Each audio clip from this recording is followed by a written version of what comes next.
Kalau tadi kita ngomongin merek, Kak, sekarang kita ngomongin, selanjutnya itu membuat badan usaha, ya Siap. kan.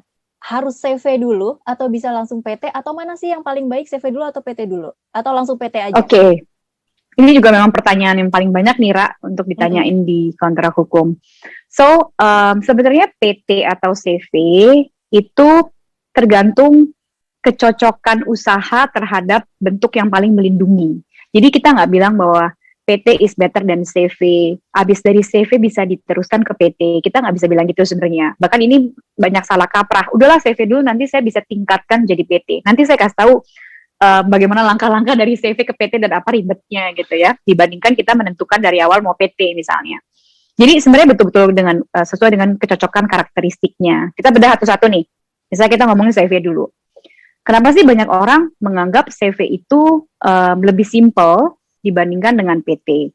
Obviously, CV itu misalnya mengizinkan pemilik usahanya untuk berdomisili bahkan di perumahan tempat dia tinggal. Sementara memang PT ada kewajiban bahwa lokasinya itu harus lokasi niaga. Jadi ada beberapa pendirian PT yang diam-diam dia menggunakan alamat rumah misalnya, itu tidak keluar nomor pokok wajib pajaknya atau tidak keluar perizinan lanjutannya gitu. Tapi dia maksa mendirikan. Kalau notaris udah pasti hanya mencatat domisilinya Jakarta Selatan atau Surabaya gitu, kota madianya itu. Tapi alamatnya kalau tidak niaga itu sebenarnya ada hambatan, tidak bisa apply izin lanjutan. Akhirnya kan jadi sia-sia kan, tidak lengkap gitu legalitasnya. Sementara CV itu memang boleh di rumah. Terus CV itu identik dengan yang modalnya kecil gitu. Tapi untuk hal ini saya udah bisa bilang tidak lagi relevan karena Undang-Undang Cipta Kerja telah membebaskan pembuatan PT modalnya itu tidak lagi ada minimal.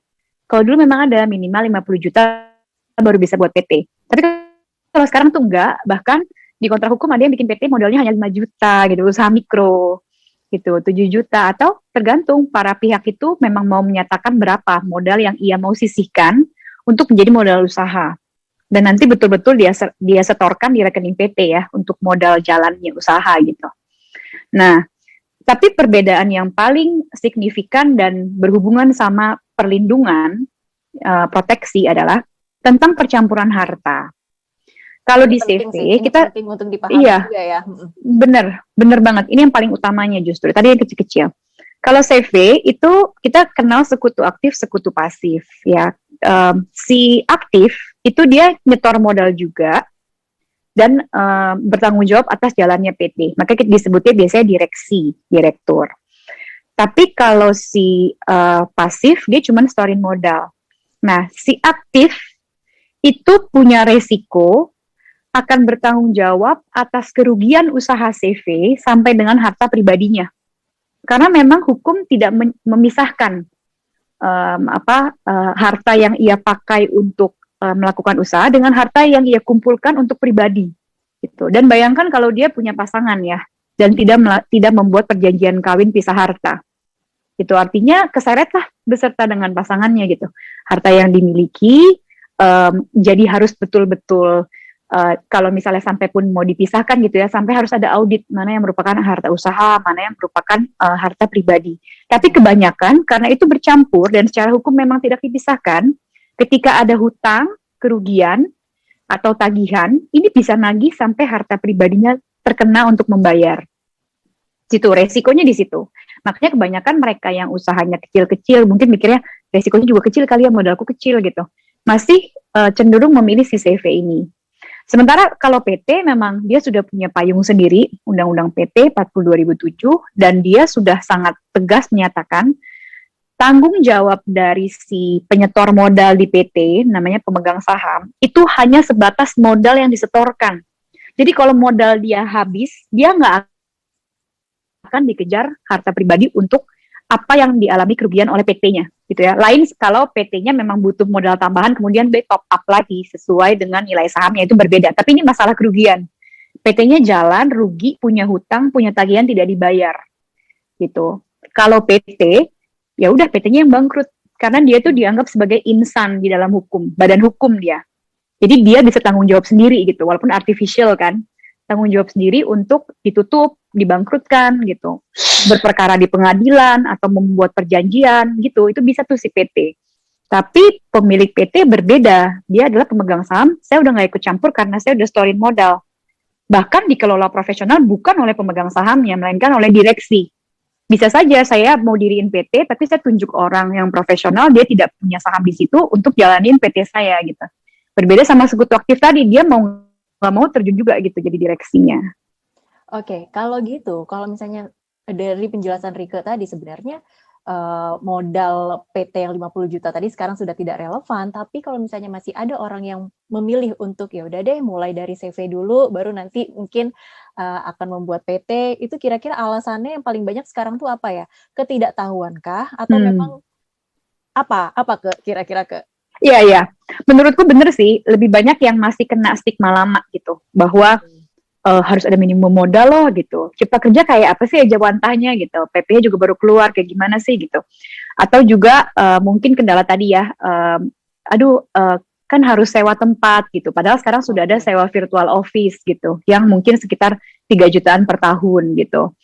Nah, tapi terlepas dari itu, kesiapan seseorang untuk bikin PT juga perlu diperhatikan sih Laura. Karena PT sebenarnya sama halnya dengan CV, itu adalah persekutuan. Begitu kita bilang persekutuan berarti nggak boleh satu orang, gitu. Artinya memang setidak-tidaknya atau sekurang-kurangnya itu 2 orang.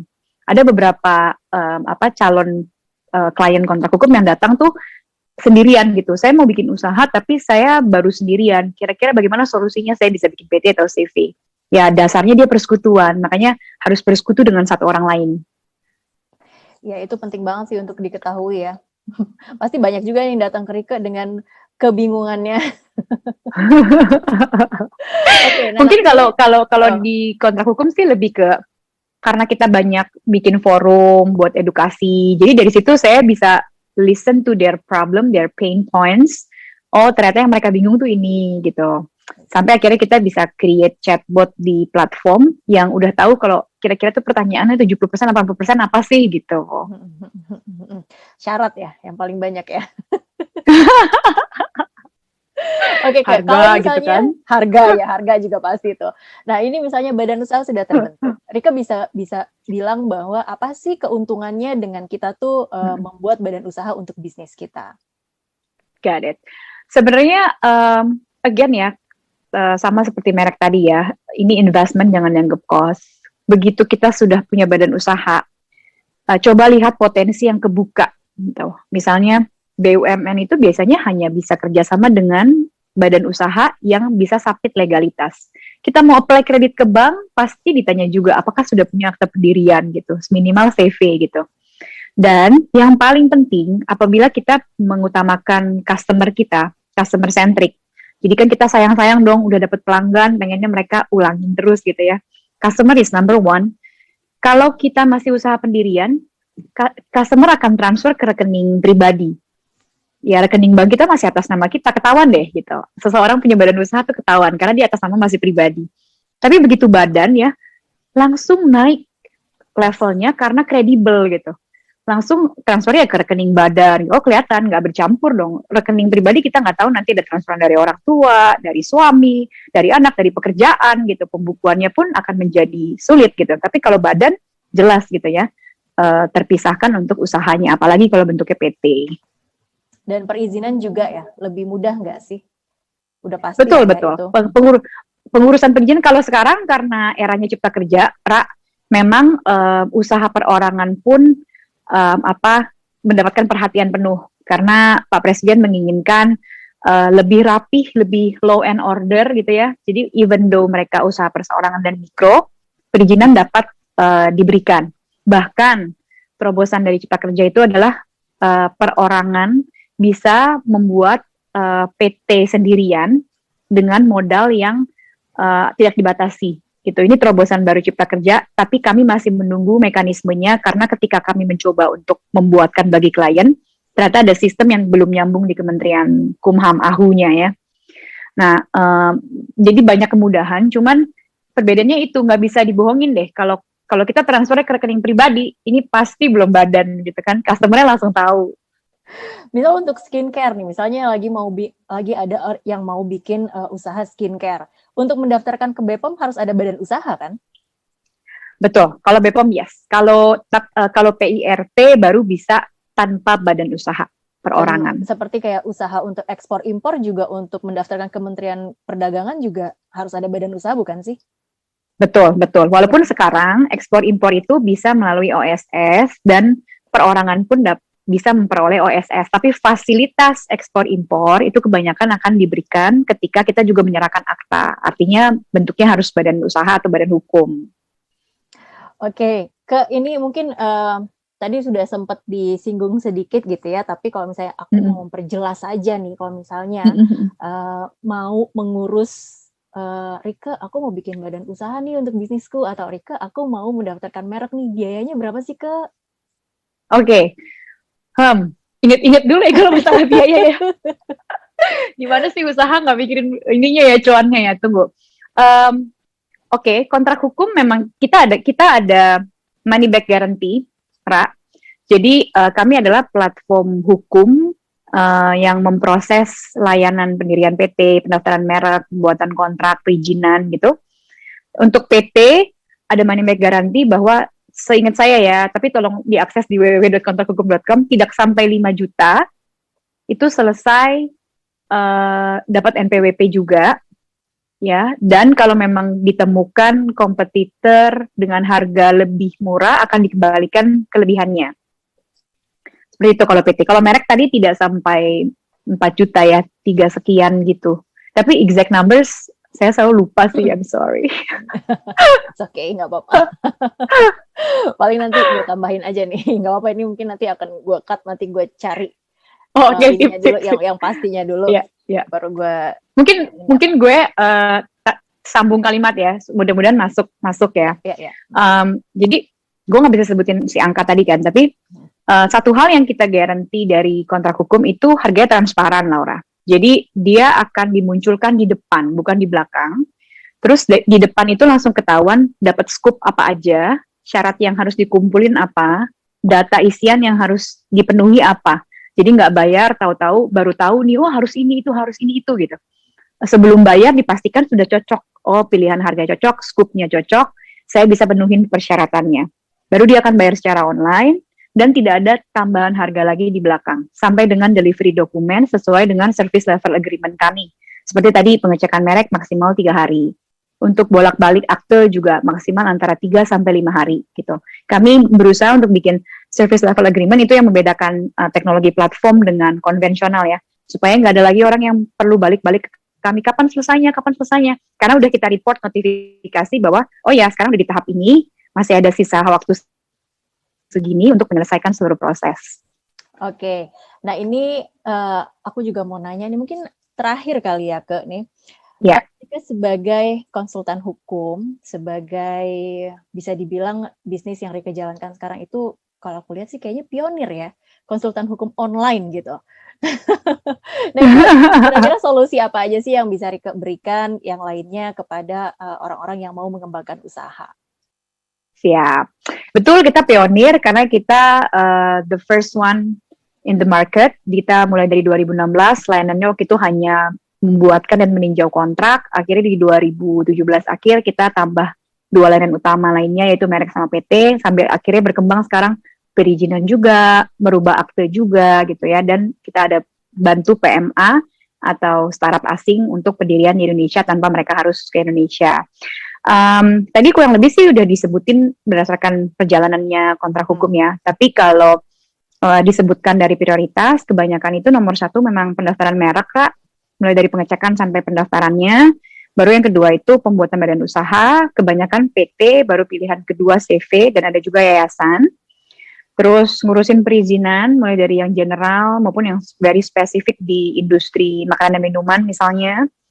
Terus pembuatan dan peninjauan kontrak tetap kami bantu. Jadi kita ngelihatnya mau ngebantuin UKM tuh dari bener-bener lahir, newborn, sampai dia mulai setahun, 2 tahun tuh udah mulai banyak kontrak tuh. Tapi daripada dia hire orang legal itu mungkin terlalu ekspensif, harus ada THR, akhirnya dia subscribe di platform untuk dapetin kontrak-kontrak yang dia butuhkan, dan bukan template. karena tetap ada lawyer di belakang sana yang membuat customize kontrak sesuai kebutuhan dia. Baru yang terakhir tuh yang mulai agak banyak diminta kontrak hukum berperan itu di setiap kali sebuah usaha mau diinvest itu mereka butuh konsultasi, jadi masuk ke platform untuk ketemu sama expert, tanya-tanya tentang perjanjian investasi seperti apa supaya nggak merugikan mereka sebagai founder. Oke. Satu lagi deh, ini soal kontrak tadi Boleh. kita juga nyinggung-nyinggung soal kontrak gitu ya. Sekarang sih banyak mungkin yang orang kerja sebagai freelance gitu ya. Nah ini gimana ya kalau kita ngomongin kontrak gitu, kontrak hukum atau Rike juga sering ngebantu nggak nih untuk orang-orang yang bekerja untuk freelance? Iya, betul. Malah kita sempat ada sesi bareng Kompas juga, khusus untuk para pekerja freelance, terutama yang penulis freelance gitu. Kita waktu itu adain workshop bersama. Jadi perlu diketahui untuk sahabat Kompas semua bahwa freelance itu masuk dalam satu jenis perjanjian kerja namanya PKWT, perjanjian kerja waktu tertentu. Jadi dipikirnya freelance nggak dilindungi ya oleh undang-undang, enggak. Freelance itu dilindungi karena undang-undang tenaga kerja bilang bahwa si freelance ini atau paruh waktu ini masuk dalam bentuk PKWT. Nah, PKWT juga banyak terobosannya di Undang-Undang Cipta Kerja, termasuk bisa menerima pesangon. Itu kan nggak kebayang ya si freelance kok menerima pesangon gitu ya. Tapi ternyata Cipta Kerja mengakomodir PKWT itu bisa mendapatkan pesangon, sementara freelance masuk dalam PKWT. Nah, kalau untuk freelance yang paling penting sebenarnya adalah jangan anggap karena kita freelancer, kita kayak nggak punya hak yang sama deh dengan yang memberikan kita bayaran deh. Udah deh, pasrah aja lah. Ngapain sih pakai kontrak, mereka pakai legal lah gitu, tanda tangan aja. Itu tuh yang selalu ada di benaknya freelancer tuh. Terus ya udahlah biar klien puas. Jadi revisi berkali-kali gitu. Terus yang paling masalah tuh diutang. Diutangnya lama banget gitu kan, apalagi sama korporasi katanya para freelance yang curhat ya. Sebenarnya 3 hal ini bisa kita protect kalau kita buat perjanjiannya gitu. Terminnya sebelum delivery harus dibayar dulu, dan mereka nggak akan protes karena udah tanda tangan kan. Apa yang tertulis udah hitam di atas putih, udah jadi hukum bagi para pihak, ketimbang rasa kekeluargaan aja, kenal lah saya sama dia, kalau nggak ntar dia nggak puas sama saya gitu. Justru stigma-stigma itu yang menghalangi kalian untuk dapat hak kalian secara penuh yang dilindungi oleh hukum. Oke, kalau tadi itu freelance penulis, ini berlaku juga untuk misalnya kayak selebgram, YouTuber ketika ada kerja sama branding atau sama agensi, ya nggak sih? Iya bener banget. Karena dari obrolan beberapa waktu aku dengerin di Clubhouse gitu ya, masih banyak ternyata yang orang-orang freelance yang bekerja sebagai selebgram, YouTuber atau apa, ketika mereka bekerja sama dengan agensi, mereka tidak mengajukan kontrak kerja, dan itu menurutku bahaya banget ya, maksudnya itu harus gitu loh, itu harus dilakukan gitu. Apalagi kalau udah ada hubungannya tuh dengan ekonomik ya. Iya. Maksudnya kan, kita bekerja, kita berhak mendapatkan sesuatu. Kita nggak punya hitam di atas putih, aduh, itu very dangerous sih. Betul. Oke, Rika, terima kasih banyak banget untuk waktunya. Thank you banget, Laura, for having me. Seneng banget bisa berbagi. Udah lama banget nggak ketemu, tapi ketemu di sini ngobrolin sesuatu yang berfaedah banget nih untuk ngebantu teman-teman yang lagi mau mengembangkan usaha atau mau lagi membangun usaha. Ya nggak sih? Thank you sekali lagi, Rika, sukses untuk bisnisnya dan juga karirnya menjadi konsultan hukum online pertama di Indonesia. Oke, Rika, sampai ketemu ya, sehat-sehat terus ya. Bye. Bye, see you.